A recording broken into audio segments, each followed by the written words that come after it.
Conclusion na po dun sa kinain po namin sa may Gigantes Island, no?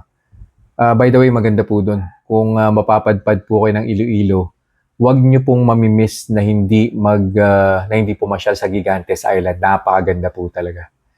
Sulit na sulit po yung pagpunta ron. Pictures, videos, yan. Napakaganda po talaga para sa memories po ninyo. Especially kung kasama nyo po yung family nyo.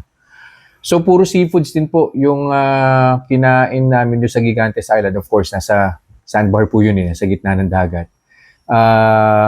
Diyan po sa video, no, meron po diyang sea urchin. Gumagalaw pa po yung sea urchin, as in fresh na fresh po siya talaga.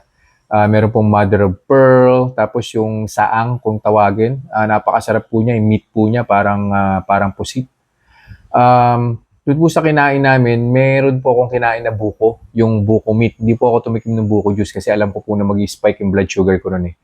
Yung buko meat, feeling ko siya lang yung siya lang po yung nag-trigger ng pag-increase ng blood sugar ko. Kasi for the past, 6 months na po ako na no rice, no bread, and no pasta. Napansin ko na sobrang sensitive na po ng katawan ko sa carbohydrates. So, konting carbs intake lang po, gumagalaw po agad yung blood sugar ko. So, siguro dun sa, yung entire buko po yun kinain ko po yung buko meat nun, no? Feeling ko yung po yung nagpa-spike ng blood sugar ko. Well, konti lang naman po. From 104, yung blood sugar ko, after an hour, umakit po siya, nag-144 po siya. Tapos after 10 more minutes, nag-148. Yun na rin po yung peak, 148. So halos pareho rin po siya nung kinain ko po sa Tatoy's, no. Though yung sa Tatoy's nag 150 plus po 156 po yata yung pinaka-peak po niya. Tapos pareho rin po on the second hour, hindi pa po bumaba yung blood sugar ko, nasa 130ish, nasa 130 plus po. So it took 2 hours, 2.5 hours. So bago po niya na-reach ulit yung baseline blood sugar, which is 104. So, hindi po ganun kabilis yung pagbaba ng blood sugar, lalo na po pag sobrang dami yung kinain mo.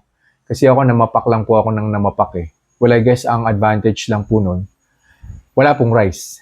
So, yun po yung beauty nun pag hindi po kayo nagra-rice, no? So, okay lang na mamapak ng ulam. Pero again, hindi pa rin po talaga po pwede yung only.